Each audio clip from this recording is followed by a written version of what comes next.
വഴുതനങ്ങ ഇഷ്ടമില്ലാത്തവർക്ക് പോലും കഴിക്കാൻ തോന്നിപ്പോകുന്ന ഒരു വഴുതനങ്ങ ഫ്രൈ ആണ് ഇന്നുണ്ടാക്കുന്നത്. വീഡിയോയിലേക്ക് പോകുന്നതിന് മുമ്പായി നിങ്ങൾ എൻ്റെ ചാനൽ ഇതുവരെ സബ്സ്ക്രൈബ് ചെയ്തിട്ടില്ല എങ്കിൽ ദയവായി ഇപ്പോൾ തന്നെ ഒന്ന് സബ്സ്ക്രൈബ് ചെയ്യാൻ കൂടെ ഓർമ്മിപ്പിക്കുന്നു. ഒരുപാട് സ്നേഹത്തോടെ, ഒരുപാട് സന്തോഷത്തോടെ എല്ലാവർക്കും ഷൈനി വിഷനിലേക്ക് സ്വാഗതം. വഴുതനങ്ങ ഫ്രൈ ഉണ്ടാക്കാനായി വലിയ സൈസ് ഒരു വഴുതനങ്ങയാണ് എടുത്തിട്ടുള്ളത്. ഇതിനെ റൗണ്ട് ഷേപ്പിൽ കട്ട് ചെയ്തെടുക്കാം.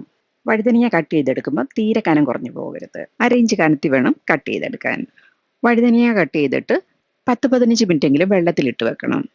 അപ്പോൾ ഇതിലുള്ളൊരു കറയും കമർപ്പും ഒക്കെ വെള്ളത്തിലങ്ങ് ഇറങ്ങിപ്പോകും. പിന്നെ ഇത് കഴുകി വാരി ഇതിലെ വെള്ളമെല്ലാം വാർന്നു പോയി കഴിഞ്ഞ് ഇതിന് വേണ്ടുന്ന മസാല തയ്യാറാക്കാം.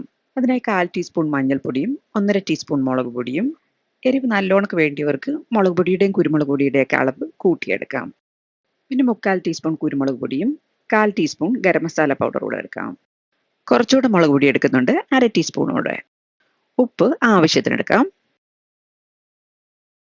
Ginger garlic paste 1 teaspoon, 1 teaspoon cornflour കൂടെ ചേർക്കാം. കോൺഫ്ലവർ ഇല്ലെങ്കിൽ 1 ടീസ്പൂൺ അരിപ്പൊടി ചേർത്താലും മതി.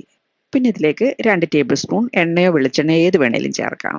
കോൺഫ്ലവറോ അരിപ്പൊടിയൊക്കെ ചേർക്കുമ്പോൾ ഈ മസാലയൊക്കെ വഴുതനങ്ങ നന്നായി പൊതിഞ്ഞിരിക്കാനും പിന്നെ ചെറിയ രീതിയിൽ ഒരു ക്രിസ്പിനെസ് ഒക്കെ ഉണ്ടാകാനൊക്കെ നല്ലതാണ്.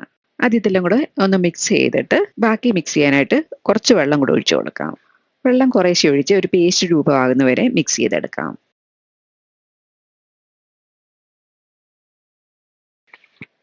ഈ ഒരു പരുവത്തിലാക്കി എടുക്കാം. ഒത്തിരി വെള്ളം പോലെ ആകരുത്. വലിയ വഴുതനങ്ങ പീസ് ആയതുകൊണ്ട് ഓരോന്നോരോന്ന് എടുത്തിട്ട് മസാല പുരട്ടി കൊടുക്കാം. ഇതിൻ്റെ 2 വശത്തും മസാല നന്നായി തേച്ച് പിടിപ്പിക്കാം. ഈ ഉണ്ടാക്കിയ മസാല ഈ വഴുതനങ്ങയ്ക്ക് കറക്റ്റ് പാകത്തിനുണ്ടായിരുന്നു. ഇനി പാൻ അടുപ്പത്ത് വെച്ച് 5 ടേബിൾ സ്പൂൺ വെളിച്ചെണ്ണയോ എണ്ണ എന്ത് വേണേലും ഒഴിച്ചു കൊടുക്കാം. പിന്നെ ഇതിലേക്ക് കുറച്ച് കറിവേപ്പിലയും കൂടെ വിതറിയിട്ട് മസാല പുരട്ടി വെച്ചിരിക്കുന്ന വഴുതനങ്ങ ഇതിലിട്ട് ഫ്രൈ ചെയ്തെടുക്കാം. തീ ഒത്തിരി കൂട്ടി വെക്കരുത്, അപ്പോൾ അകം വേകാതെ വരും. അതുകൊണ്ട് മീഡിയം ഫ്ലെയിമിലിട്ട് 2 സൈഡും തിരിച്ചു മറിച്ചു വിട്ട് മൂപ്പിച്ചെടുക്കാം.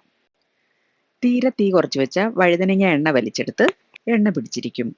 ഇതുപോലെ ബാക്കിയെല്ലാം വറുത്തെടുക്കാം. ഈ വഴുതനങ്ങ ഫ്രൈ ഉണ്ടാക്കാൻ വളരെ എളുപ്പവുമാണ്, കഴിക്കാനും നല്ല രുചിയാണ്. നിങ്ങൾ ഇതുവരെ ഇതുപോലൊരു വഴുതനങ്ങ ഫ്രൈ ഉണ്ടാക്കിയിട്ടില്ലെങ്കിൽ ഇതുപോലൊന്ന് ഉണ്ടാക്കി നോക്കണം. എൻ്റെ ഈ വീഡിയോ നിങ്ങൾക്ക് ഇഷ്ടമായാൽ ലൈക്ക് ചെയ്യാനും കമൻറ്റ് ചെയ്യാനും ഷെയർ ചെയ്യാനും ഒന്നും മറന്നു പോകരുത്.